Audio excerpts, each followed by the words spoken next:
Sa dami ng turistang bumabiyahe ngayon, minsan mas gusto nating pumunta sa hindi mataong lugar. Yung tipong tahimik, malayo sa kabiasnan, pero hindi mo akalaing may ganito. Itong lugar na to ay tipong isa sa mga lugar na gusto mo lang ng peace and quiet, na masyadong signal, probably a downer for you, but probably an upper for most. So yun, saktong chill lang.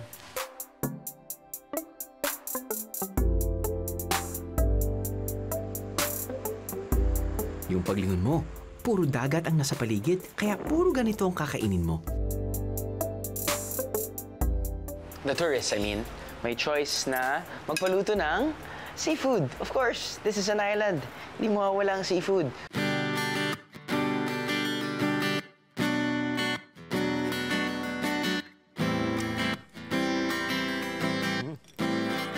Lasang hipon. Ay, yung crawfish malapit dito. Maliit sila, laki ng, kala mo malaki ng ulo pero wala ka masyadong makakain. Pero dun sa kakainin mong parte na pwede mong makain, malasang malasa.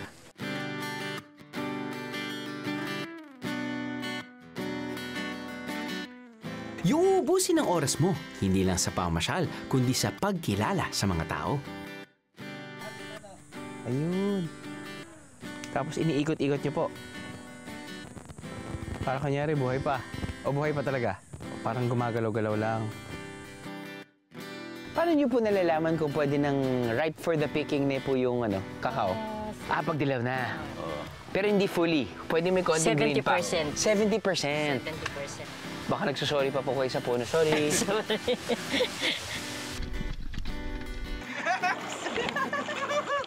Muna na tayo, Tay!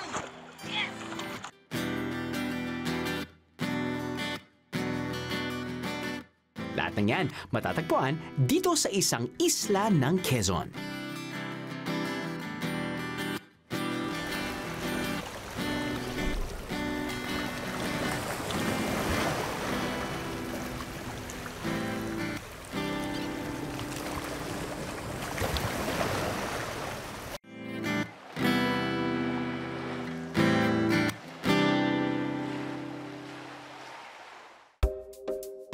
Marami na tayong napuntahan sa Quezon Province, pero bago sa akin ang Alabat Island. Dati po kasi may mga Amerikano na pumunta dito na nagtatanong na anong bayan itong Alabat. Akala po niya ang tinatanong ng mga Amerikano ay ano yung hawak niya. Kaya po nabanggit niya is Alabat.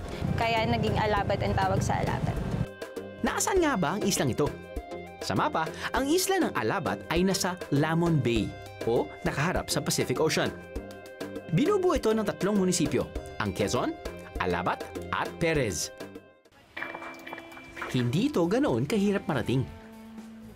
Galing Maynila, kailangan bumiyahe ng 4 na oras papuntang Atimonan Port. Mula sa port, pampasaherong bangka o roro ang sasakyan upang makatawid papuntang isla. May mga oras lang ang mga sasakyan patawid sa Alabat, kaya mabuting pumila ng maaga para siguradong makasakay. Halos 1 oras din ang tawid sa dagat.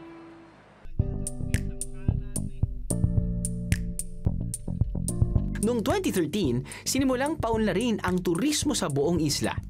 Kaya malamang bago pa sa pandinig ng karamihan ng lugar na to.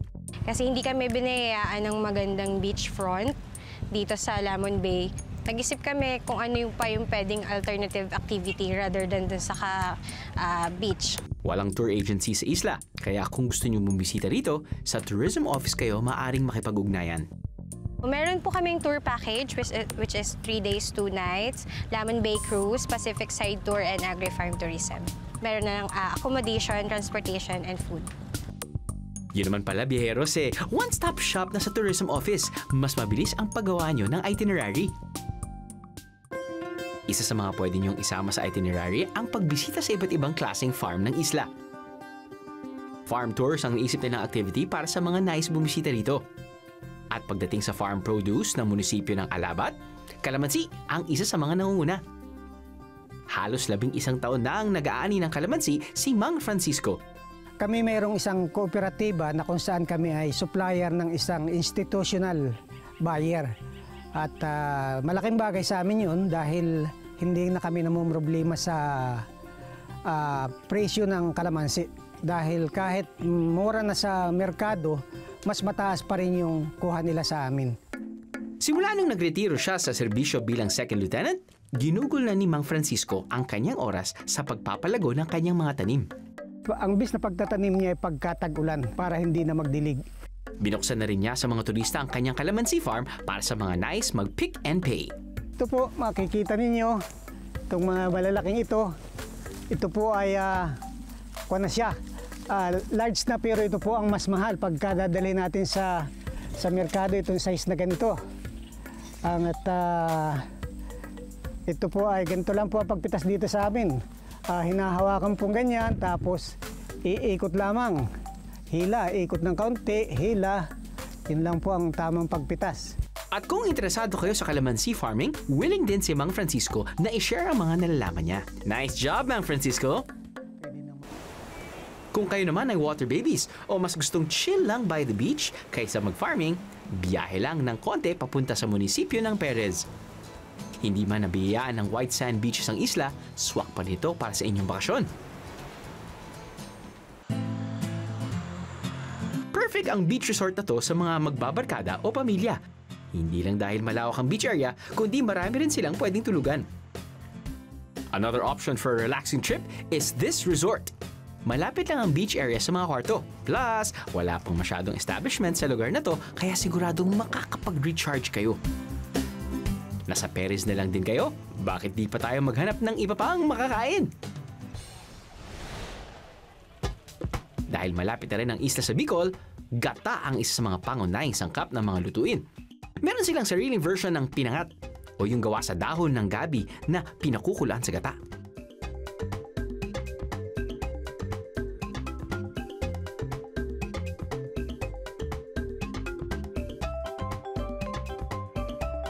Paghalo-haluin ng mga rekado ng pinangat sa isang mangkok. Kasama riyan ang bawang, luya, nilutong gata at asin na pampalasa. Ang kaibahan nito sa pinangat ng Bicol, hindi na sila naglalagay ng hiniwang dahon ng gabi sa loob kasama ng karne ng baboy at dilis.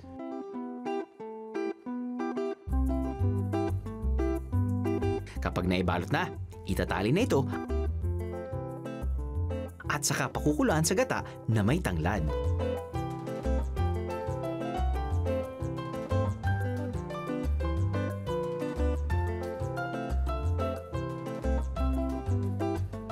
Perez version ng pinangat. Dito rin sa Perez, matatagpuan ang isang islet na maaari niyong isama sa inyong day tour. May haba na 30 minutes ang boat ride papuntang Baliscar Islet. Okay, so nandito tayo ngayon sa kakaibang isla ng Baliscar, isa sa mga islets at islands na kasama sa tour package. Ang pinagkaiba ng isla na to sa mga islang napuntahan natin, maraming ibon. Oo, hindi ko alam kung dahil ba sa mga weird plantation na yan yung kinukuha nilang pagkain bukod pa sa mga isda na nakita namin na nandyan lang, lumalarga lang malapit sa isla. But of course, you have your small lighthouse. That is probably one of the trademarks ng islang ito. But yeah, it's a small island. You can just walk around. Ang importante lang dyan siguro, naka-aqua shoes ka, closed shoes, yung tsinelas, pwede rin naman pero kailangan makapal ng tsinelas dahil itong mga bato na to ay medyo matalim.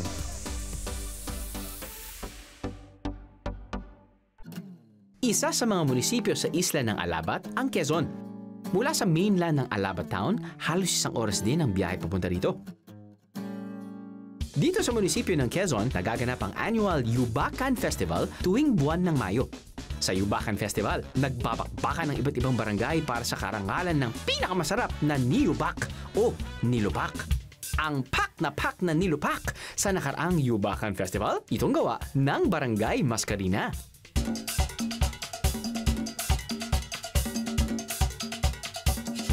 Ang kadalasang sangkap ng nilupak ay niyog, cocoa sugar, keso, condensed milk, butter, cheese spread at syempre, ang saging na saba.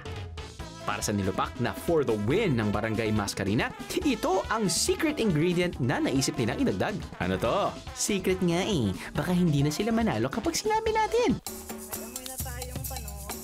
Ilalaga muna ang saging na saba.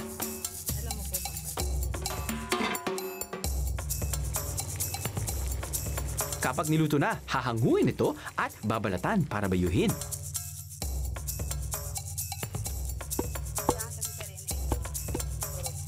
Kita niyo naman, tulong-tulong ang magkakabarangay sa pagbabayo.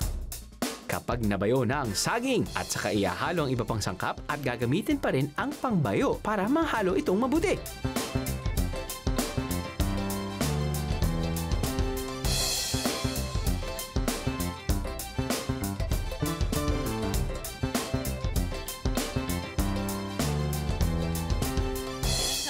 At dahil nga defending champion ang nilupak na to, aba, syempre, may food presentation.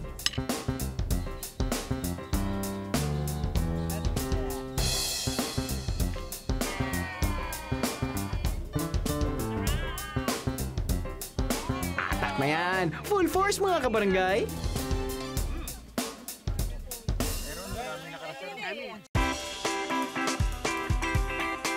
Wala mga hotel na pwedeng tuluyan tuwing Yubakan Festival o kahit simpleng bakasyon lamang, meron namang resorts dito.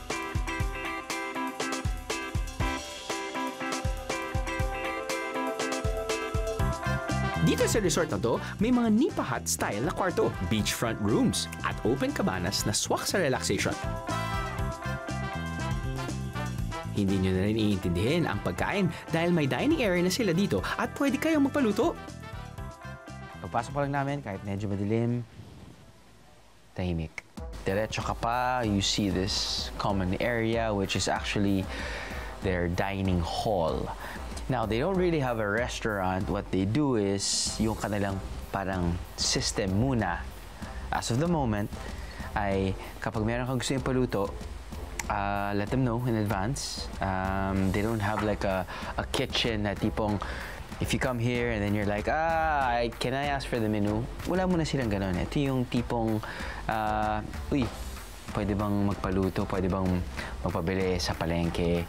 Tapos nun, iluluto. Dahil meron naman silang kitchen. So, yun yung nangyari sa amin dito ngayon. Iba't ibang putaheng nakain, Beros! May hipon, isda, at alimango. It's island living at its best. For me right now, it's best to emphasize that sumasarap ang pagkain dahil tahimik yung lugar. Yun yung pinaka-importante. Marami na ngayong mga travelers ay naghahanap ng mga lugar kung saan hindi maingay, hindi party-party. Itong lugar na to ay tipong isa sa mga lugar na gusto mo lang ng peace and quiet. Wala masyadong signal, probably a downer for you, but probably an upper for most. So yun. Saktong chill lang. Kain tayo, everyone. Kain tayo.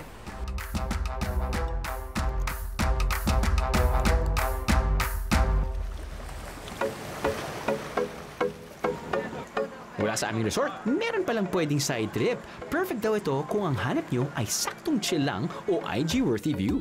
Yun nga lang, kailangan nyong gumising ng maaga para dito, Bieros.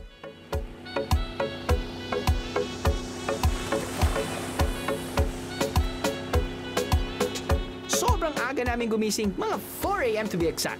At mahigit 45 minutes pa ang biyahe namin. Hay, sana talaga worth it ito ang pupuntahan namin.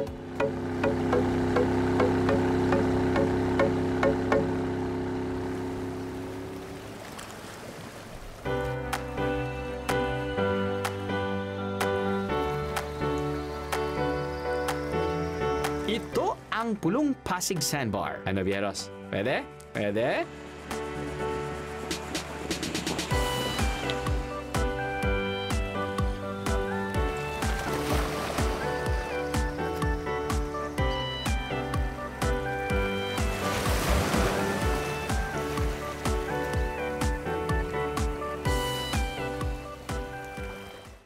Sa haba ng sandbar na to, nako, ewan ko na lang kung hindi pa kayo makakakuha ng best angle nyo na pang IG. Gusto nyo yan? Kung malaki ang bangka nyo, pwede kayong magdala na sarili nyong kaya o kaya ay mag-swimming sa malinaw na tubig. At oo, walang entrance fee.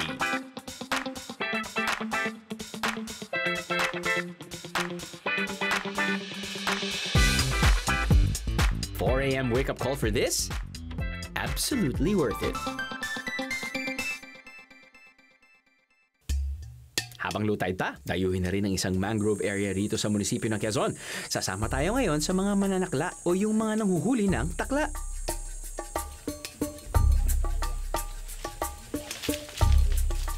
Sa unang tingin, hipon ang pinakamalapit na kahawig ng takla. Pero ayon sa mga mananakla, ang kaibahan nito sa hipon ay ang sipit ito. Kailangan huliin mismo ng kamay ang takla dahil maaring maputol lang ito ang kanilang pamain. Pwede ring daliri ang masipit, kaya maingat din sila sa paghuli. Kabilang si Kuya Jose dito sa mga mananakla sa lugar na to. Meron namang nabibili ng huling takla. Pero kung gusto raw ng turista na ma-experience ang paghuli nito, pwede rin naman. Kailangan mo nang gumawa ng pamain mula sa hibla ng dahon ng abaka. Sunod, manghuhuli na ng talikakas o yung maliliit na alimasag na siya raw kinakain ng mga takla. Mukhang pinagtataguan si Kuya ng mga talikakas Wala pa rin siyang nahuhuli. Pamain pa lang. Kaya sinamahan na siya ng iba pang mananakla para makarami. Yun! Nakadali rin! Ito tinatanggal ang paa. Di maninipit siya pag iniikot.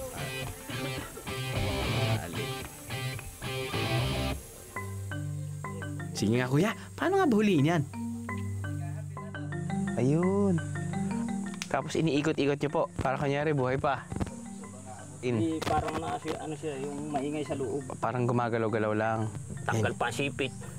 Jackpot agad! Huli pa tayo para may makain mamaya! So sabi ni Kuya, nahihirapan silang manghuli ng takla kapag medyo tumataas na yung tubig. Basta pag low tide, mas maganda. Mas madali yung huli nila ng takla.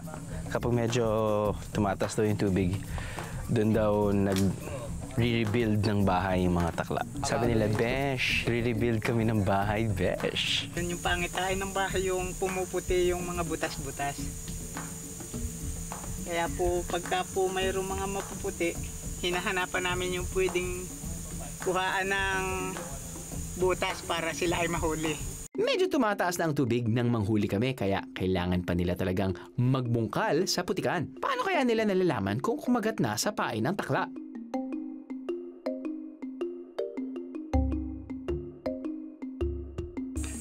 Ito pong pain ay hinihila ng kanyang sipit. Tapos lumalabas yung sungot, saka namin dadakmain. Meron din palang tunog na ginagawa ng mga takla na nagiging signal para sa mga nahuhuli. Subukan ko nga yan. Pero Kuya, hanggang sa pain lang ako Baka masipit ako Nilahan yan pupunta doon, nilahan mo pabalik. Tapos sabay kuha. Sabay haharangan mo yung butas niya. Napakahirap mag-ano ng ganyan, may tubig na tayo. O yun! Lumabas yung isa. Pain pa lang yan. Pain pala. Pagkatapos manghuli, dapat matikman yan. Pinaghirapan namin Estaemin nila Kuya. Sinangag na takla ang kadalasang luto nito.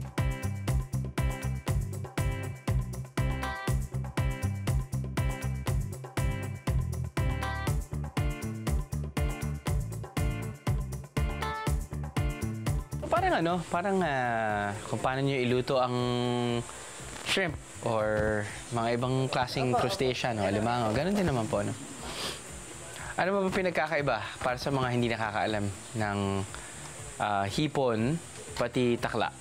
Ang hipon po ay wala po yung sipit. Walang sipit. Ito naman may malaking sipit, saka malaki ang ulo niya. Malaking ulo niya. Pero ano lang po yung nakakain dyan? Yung ulo, pwede rin, kaya lang masyadong mayaman sa baka nakaka-high blood. Pero masarap. Malamang, sinisip-sip din yan. Hihintayin na matuyo ang sabaw bago ihalo ang butter.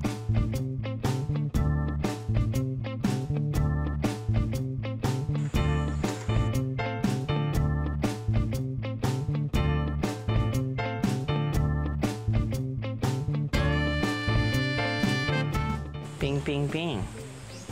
Ayos. Tapos na. Bilis na palulutuin,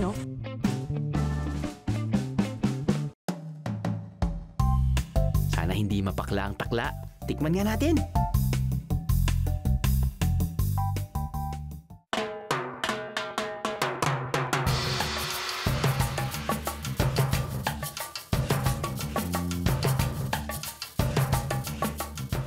Lasang hipon. Lasang hipon, pero syempre depende rin sa pagluto. No? Yung pinaka-common na nakain nyo siguro ay hipon. Mas malapit siya sa hipon kaysa sa lobster. Parang ganun. Naalala ko nung sa southern part of the States, kumain ako ng crawfish. Ay, yung crawfish malapit dito. Maliit sila, laki ng, kala mo malaki ng ulo pero wala ka masyadong makakain. Pero dun sa kakainin mong parte na pwede mong makain, malasang malasa. Yun nga lang, isang damakmak yung kakainin mo. So ito, 1 serving na yan. Kaya masarap, matamis.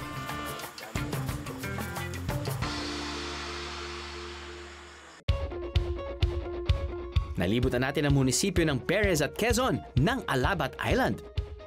Siyempre, hindi pwedeng palampasin ang munisipyo ng Alabat. Dito kadalasang dumadaong ang Roro at mga pampasaherong bangka na galing sa Atimonan. At kung naghahanap kayo ng makakainan na malapit lang sa Alabat Port, pwede niyong puntahan ang restaurant na to. Parang siyang maliit na bahay na ginawang restaurant. Pretty cozy actually. Anyway, first time tayo nandito ngayon sa Alabat, Quezon. It's an island, probably 45 minutes, an hour away from Atimonan.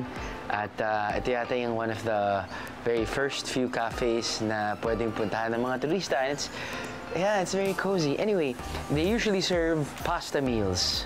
Nandiyan rin yung mga hamburgers and stuff. Meron din kakanin. But they have a choice, the tourists I mean, magpaluto ng seafood. Of course, this is an island. Hindi mawawala ang seafood. May alimango, may iba't ibang klaseng isda. Wow, this is perfectly prepared. Seafood platter style ang kadalasang inihahanda nila rito. Gusto nyong may manok at baboy din? Pwedeng pwede. You just really have to call in advance so that they can prepare. Pork adobo sa tanglad. Nice.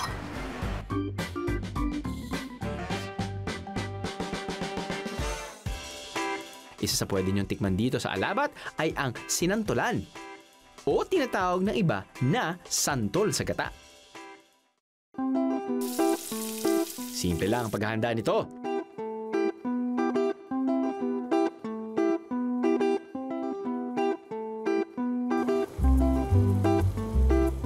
Ilang minuto lang, ready na ang sinantolan ng Alabat. Walang binatbatang iba rito, biyaheros! Kahit bago pa lang sa turismo ang isla ng Alabat, siksik na to sa activities na para sa mga biyahero, gaya na lamang ng agritourism. Isa sa maaari niyong dayuhin sa munisipyo ng Alabat ay ang farm na ito na kabubukas lang noong 2016. Pinag-aralan ni Frank ang pag-aalaga ng isang bee farm para siya mismo ang magturo nito sa kanyang mga bisita. Una po, pinakikilala ko po yung kahalagahan ng bubuyog natin. Tapos kung anong naitutulong nito sa atin, lalo tigit sa ating kalikasan. And then, ini-encourage ko din po sila na mag-alaga ng bubuyog. Hindi kompleto ang bee farm tour kung walang bee encounter, di ba?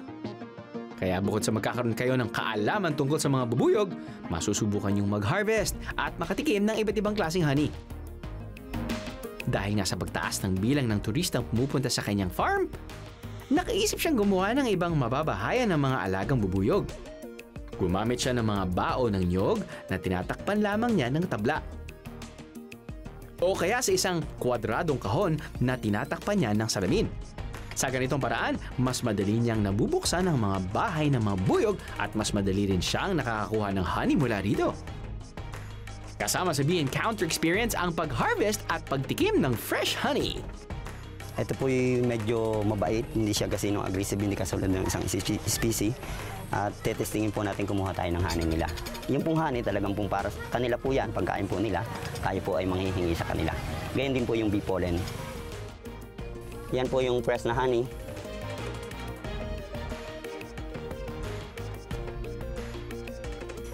Sarap. Bukod sa stingless bees, meron ding alaga si Frank na mga agresibong bubuyog o yung tinatawag na laywan. Imbis na pausukan niya ang mga to, nagsusuot na lamang siya ng pantakip sa kanyang buong katawan tuwing kukuha ng honey mula rito. Tama nga yung topping ni Kuya. Tamis. Parang bumubuhay dito yung tamis. From one sweet farm produce to another. Kapag sinasabing Alabat Island, isa pa sa mga sikat na produkto rito ang cocoa sugar o yung asukal na galing sa sap o tuba ng nyog. Dito sa farm na to, nakilala ko si Tatay Carlito. Tubong poblasyon ng Alabat. Pinarangalan si Tatay Carlito bilang Most Outstanding Coconut Farmer noong 2016 ng 46 Gawad Sakaward.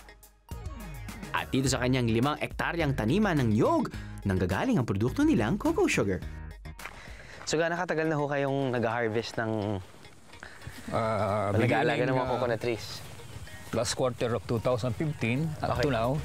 So mga almost 3 years. Ba't niyo po naisipan na mga coconut trees yung gusto niyo gawing negosyo? Isa sa mga livelihood program ng aming municipal mayor. Okay. Originally, 5 tao lang kami. Ngayon, 20 na kami. 20 na. Yung mga tao ngayon alam lang nila yung cocoa sugar kapag nakikita nila, binibili nila yan sa supermarket. Paano nga ba po nagiging cocoa sugar? Kinakarita nila yan 5 times in 24 hours. Beginning 5 o'clock in the morning, and then 9 o'clock in the morning, then midday, 12 o'clock, 5 o'clock in the afternoon, then 12 So mga midnight. 5 times in a day. Ginagather siya. After gathering, immediately ibo-boiled. Dahil in excess of 6 hours, ma-peppermint siya, aasim siya. It takes mga 1.5 hours. Sakto ang pagbisita ko sa farm ni Tatay Carlito. Kailangan nang kuhanin ng dagta mula sa sanga ng puno at palitan ang pangsahod nito. Matamis siya. Masarap niya sa sa madaling araw. Tamis po. Oo. Parang siyang syrup na siya. Parang gano'n, no? Pagkakuha ng tuba, luluto nito para maging powder na. So, iboboil yan. Meron kaming kawa. Yung sap, yung tuba. Apo. And then, magiging syrup siya after 1.5 hours. Okay. Ito na. Okay. Matamis na po yan? Oo, matamis. Matamis na. Yan. As sweet as table sugar. Okay. Same. Ang katangian ng cocoa sugar, it's a healthy sugar. Sabi nga po nila yun. Bakit po nagiging mas healthy alternative ang cocoa sugar as compared to table sugar? According to nutritionists ng UST, because of glycemic index. Okay. That is the effect of carbohydrates sa ating blood sugar. Right. So this one has low. So mas matagal mag-break down yung asukal. Unlike yung table sugar from cane, mga yan, 70 ang glycemic index. Okay. So mag-shoot up agad yung insulin mo, no? Okay. Yung kaya blood sugar. Mga Pilipinos, we are sweet lovers. Dahil may mga naghahanap na rin ng alternatibo sa table sugar, unti-unti nang nakikilala ang cocoa sugar sa merkado, hindi lang dito sa atin, kundi pati sa ibang bansa. Astig, Tatay Carlito! Hindi lang puro matatamis ang meron dito sa Alabat. May mapait din. Ito ang lipote wine. Mula ito sa bunga ng lipote tree na makikita sa ibang mga bayan ng Quezon Province o kaya sa Bicol. Mukhang duhat ang bunga nito. Seasonal din ang pag-harvest kaya naisipan itong gawing wine para mas mapakinabangan ang bunga. Kung mapait lang din ang pag-uusapan, siguradong pasok sa farm tour itinerary nyo ang farm na to. Isa rin ang cacao farm na to sa mga maaring bisitahin ng mga biyahero. Ma'am, cacao. Matagal na po ba kayong nag-harvest ng cacao dito sa farm nyo? Mula po year 2000. Matagal na pa rin po. Mag-20 years na rin. 20 years. Wow. Bakit nyo po naisipan ng cacao? Ito po kasi yung ipinamana dun sa asawa ko nung kanyang mother. Tatlo lang sila magkakapatid. Sila lang yung mahilig mag-farming. Ito pong plantation na ito, hindi sabay-sabay itinanim. Iba-ibang panahon. Gradual, iba-ibang season. Kasi kaya ang harvest namin dito throughout na. Hindi siya seasonal. Gano'ng kahirap o gano'ng kadali po bang mag-manage ng cacao farming? Mahirap hong mag-manage kasi yun ay from seedlings. Apo. Yung asawa ko sa folly bag lang, nagpapatubo siya ng mga buto na yung buto na yung galing dun sa old cacao. Old cacao tree na ang edad niya ay mga hindi lang 50 years. Ah, wow. Gano'ng katagal bago pwede tayo mag-harvest ng kakao? Ay, ito po ay halos 5 years na. Ito po pwede nang i-harvest? Pwede na po. Ayan. Paano niyo po, ayan si Kuya po, kasama po natin. Hello po. Ano mo po? Paano niyo po nalalaman kung pwede nang ripe for the picking na po yung kakao? Dilaw na ng konti. Ah, pag dilaw na. Pero hindi fully. Pwede may konting green pa. 70%. 70%. Yung pag-harvest niyo po, madali lang? Madali lang. Ah, iniikot lang? Ayun, Ganun iniikot lang lang po talaga. siya. Para sa hindi masaktan ng puno pag... Ayun. Baka nagsusorry pa po kayo sa puno. Sorry. Ma'am, pwede mo bang ako rin magsubok ng harvest? Ito po, mga 68% pa lang. Hindi, 70 ba? 70%. 100% sir ay yellow. Ayun. Sorry, tree. Dito po sa inyong cacao farm, yung mga turista pwede rin pong mag-harvest. Opo, marami na po nagtatry at sila nagpapapicture. So ano sila po? Pick and pay. Yeah. Ayun. Tapos nun, I'm sure, dahil cacao to, meron din kayong siniserve na mga tsokolate baterol, ganyan. Ayun. Yun po yung main menu namin dito. Hot chocolate. Hot chocolate? Nay, huwag mo naman ipalasa sa amin yan. Huwag naman tayo pumunta doon sa may... Lalasahan na natin siya. Okay, sige, if you insist, Nay, if you insist. May option ng mga biyahero na mag-pick and pay dito sa farm. Pwedeng bilhin mismo ang mapipitas na cacao fruit o kaya ay ipagawa itong tableya.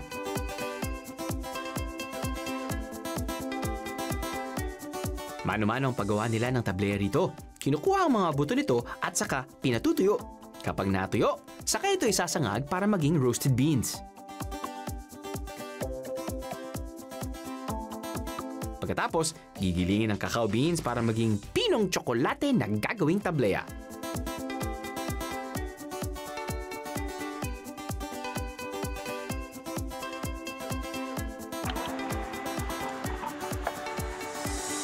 Oh, wow. Okay, so, meron tayong freshly made chocolate batirol. Mas sumarap pa to dahil si ate ang ganda ng ngiti. Yes, love it. Ito ay tinatawag nilang sagudsud. Ito ay tinatawag nilang puto sa bao. Which means these are all made with coconut. Lahat naman yata nakakanin dito sa Pilipinas may coconut. Kung hindi coconut, gata, kanin, malagkit, lahat. Hey, it works every single time. At ito may tinit pa. May alat. Or kamay ko lang yun. May konting alat siya.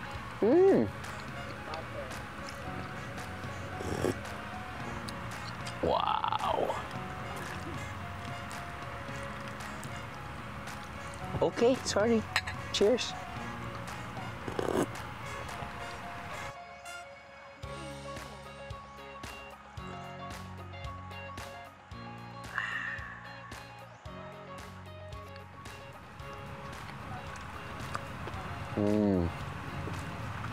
Pwede rin. Either or. Kahit toasted bread, na may butter, at asukal, basta't meron kang tsokolate batirol. Tsokolate, bati, rock and roll.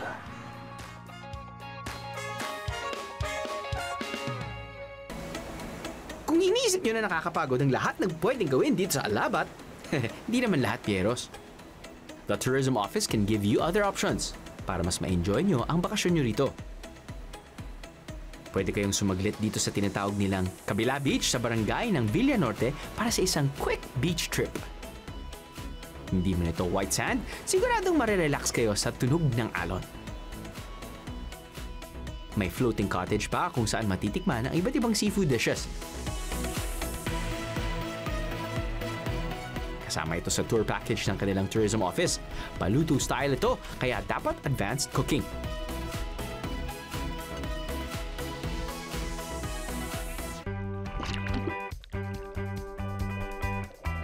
Para sulit ang boat ride nyo, papunta sa floating cottage, mag-snorkel rin kayo. Isa rin kasi itong marine sanctuary. Bukod sa corals, may giant taklobo ang makikita nyo sa ilalim. Snorkeling gear will be provided by the tourism office. Sulit, di ba? Dahil napalilibutan ng tubig ang Alabat, pangingisda ang isa sa mga pangunahing kabuhayan ng mga taga rito. Dito sa barangay Villa Norte, nakilala ko sina Tatay Rohel at Tatay Lucito na inabutan naming naghahanda ng mga gamit nila sa pangingisda. Imbis na gumamit ng pamingwit o lambat, gumagamit sila ng diwas o yung makukulay na tali bilang pamain sa mga isda. Mukha raw kasi itong dilis kapag nailawan sa ilalim ng dagat. Sakay ng kanilang bangka, halos 15 minuto naming binaybay ang dagat para marating ang lugar kung saan maraming nahuhuling galunggong. May bakal na pabigat ang dulo ng tansi. Inihahagis ito sa tubig at kailangan galawin ng tansi upang makaakit ng isda. Ug-og ang tawag ng mga taga rito sa paggalaw ng tansi. Ilang hatak lang ni Tatay Lucito, aba, may nahuli na siya. Mukhang sisiw to masubukan niya. Lalagyan na ng bakal. Gano'n maglagay ito? Tatanggalin ko po ito. Ito po. Ito po yung tatanggalin ko. Kung bibitawan yan, malalaglag siya. Ito po yung tatanggalin ko. Yan. Tapos po ito. Ito po yung lalagay ko. Tapos isang po doon sa... Incha po ko doon. Oo, yung batak pa. Yan. Isa mo yung may bakal. Sige po. Pwede na po. Sige, pwede na po. Hawakin ko to. Sorry naman guys, nakalimutan ko lang. Hindi rin pala ganun kadali ang ginagawa nila. Bukod sa nakakangawit ang paghatak ng tansi, pwede ka rin matusok ng mga maliliit na hook na nakasabit sa tali.